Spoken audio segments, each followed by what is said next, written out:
Blyden, very quickly about the guys that have leaked up the NBA for you, and you think they've got a shot at the NBA MVP award even very early this season? For me, I think it's between two guys. Steve Curry for me. Steve will be the guy. And also, I look at Kevin Durant. Durant. And they're the best scoring guys in NBA at this point. And they're playing exceptionally well. If it doesn't go for either of these two, then it will be surprising for me. They've given out lots of great performances in the NBA this season. The points are coming, lead scorers for both of them for me, and the teams are doing quite well. That's where we're talking about the Warriors, and you're also talking about the Brooklyn Nets. Well, you know, coincidentally, the top of the respective conferences, we'll talk about the Brooklyn Nets, the top of the East, and of course the Golden State Warriors are top in the Western Conference. It's been very exciting to talk about the NBA for this particular season. Despite the complexity of COVID-19, we've enjoyed it every step of the way. It's just a regular season. We're hoping that we'll see more excitement and we'll have more spectacles as we approach the business end of the season. Yeah, usually we call it the playoffs. All right, let's see. Meanwhile, in case you need to decline, the Milwaukee Bucks are the defending champions of the NBA, and of course, let's see what they make of their chance of defending the title they won last time out for the very first time in the franchise's history. Blyden, I see you ticking. I think most often than not, you keep saying the season is just about starting. It's a long way on. But for me, I think it started. I think it's going forward. And most teams, season is already up and running. But, yeah, no, what I mean is most teams who might look at it that way might also likely suffer because the season prepares you to what's coming, and as you're playing, you're gathering momentum, the cohesion, the combination between the team, and the way you're playing together. You chunk out these performances. Yeah, but, it might be a great pointer to what happened. You know the thing, you know, as in football, the group stage and when you get to the knockout phase, you know, now would then be the regular season, and of course, when you get to the business end of it, which is the playoff. Yeah. The guys who more often always don't do too well in the regular season, but when it gets to the playoff, they put their acts in order, and of course, it's a different kettle of fish for a lot of those lads. That's why I'm using it early. You know, so for the big lads, I think the biggest attention, or the biggest what will be premium for them rather, would be trying to qualify for the playoffs. And when they're there, they know what to do. After all, that's where the big boys do rock and roll. If I were to talk for most clubs, I would say don't follow Bright, because if you end up following Bright, you might not go to the playoff yourself. What's the thing with following Bright? In terms of looking at the season as not really started, following up and taking. No, that's absolutely not what I'm saying. I understand what you're saying. Well, I'm not sure you get it. Now, let me put it clearly. Now, this is what I'm saying. I'm saying the COVID is here, and COVID is dealt with teams a lot more favorably than it's dealt with the other teams. You've rightly noted that. Yeah. And now, so cases of COVID-19 are more severe, some teams compared to the others. And as a result of that, you'd be missing key players in your roster, and then consistency. You know the thing with longevity and consistency, when you're playing together, you bond, and of course you knit a lot better. But when you're having guys play together for 5 games, and then the next thing, you almost have to change that roster. It definitely affects the tempo, it affects the mojo, affects the consistency in the side. But in as much as all of these problems are here, you know, I'm just saying, do what it takes to get over the line, and when we get to the playoffs will sort out ourselves. I agree. Yeah. So we agree now. We did before. All right, so let's quickly leave the NBA and talk about football, and we'll begin from the home scene, where the national team coach, interim where Eguavoen, you know, talked with the StevNg, talked about the Super Eagles of Nigeria and the chances of the team winning AFCON for next year. The coach also talked about the group opponents, the likes of Egypt, Guinea-Bissau and Sudan, will be facing at the 33rd edition of AFCON. I think we should quickly take a listen to that interview as granted, or courtesy of StevNg. Of course, Eguavoen was talking about our chance at the AFCON, and then we'll get talking right after that particular interview. Here's Eguavoen for you. It's a pleasure to have you on the Nigeria Football Federation television. Thanks, AY. It's always a pleasure to be here. Yeah, so congratulations on your appointment as Thank head you. coach. Thank you. How did you take the news? It's surprising, shocking to me, but it's something I can't say no to. And it's shocking, but I'm around, and it's something we have to do. The shortness of the time is something that a lot of people have talked about. Do you think there will be enough time to have a team before, a team that will be ready to compete? Well, there is a team on ground. I think this team is ready to compete anytime, any day, if called upon. And yes, the time, it's quite short.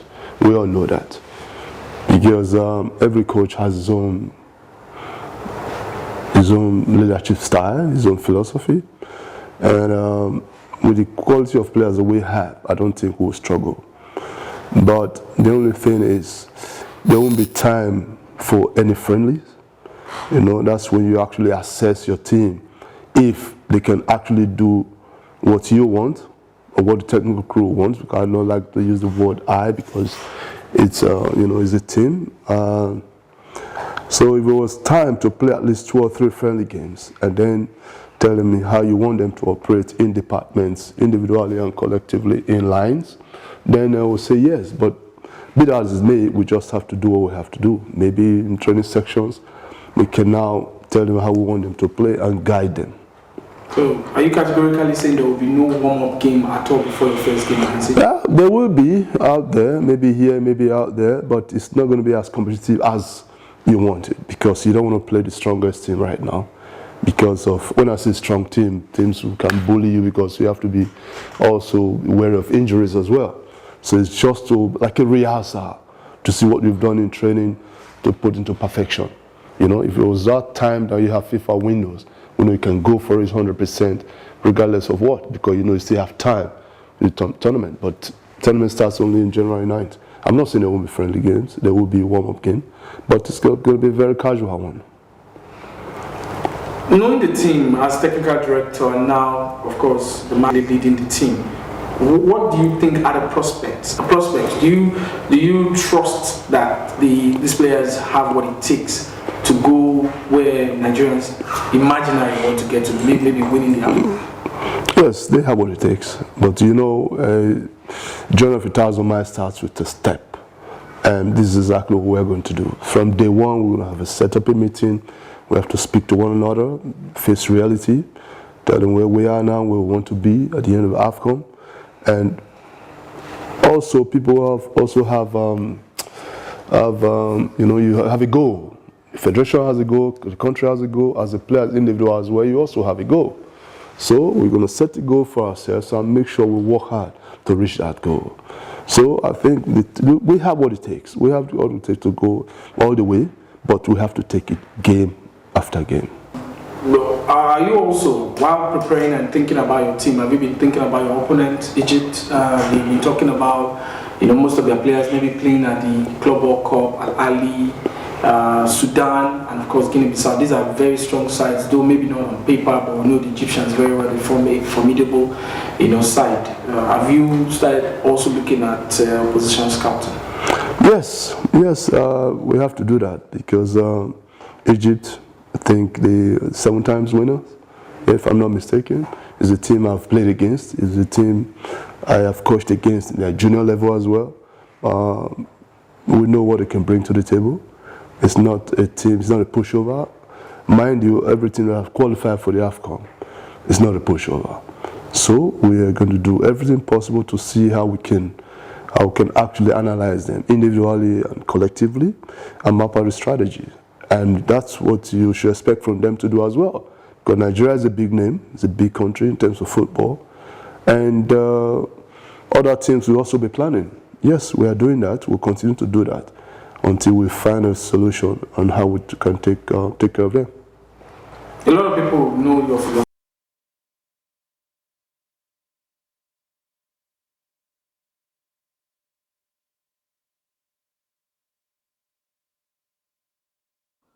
All right, so that the interim Super Eagles manager, Eguavoen, talking about Nigeria's preparation for AFCON and of course our chances of winning that particular competition. And also talked about some of our group opponents, the likes of Egypt, Guinea-Bissau, and Sudan. Now, Blyden, you listened very keenly to us and Eguavoen talking.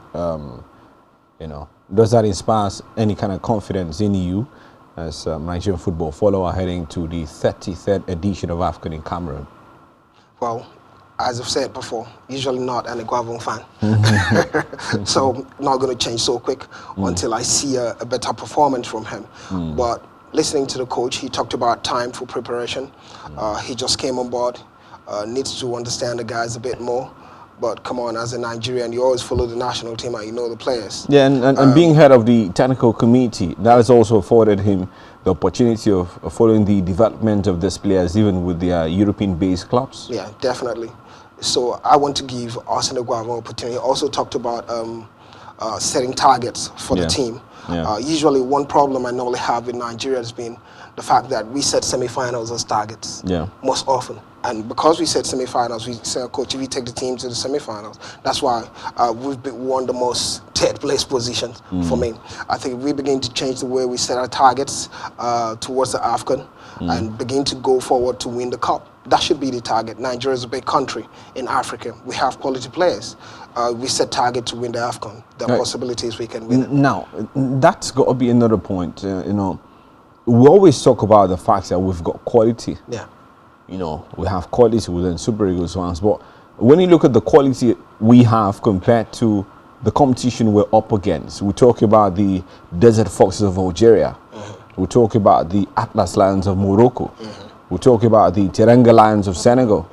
Unarguably, then you'd factor in maybe the Carthage Eagles of Tunisia. So that's top four, and Super Eagles are there in the mix as well. When you put the quality we have as Nigerians side by side with what's obtainable in the competitions we're coming up against at the 33rd edition of the AFCON, do you think we still stand a chance? Absolutely. Absolutely. When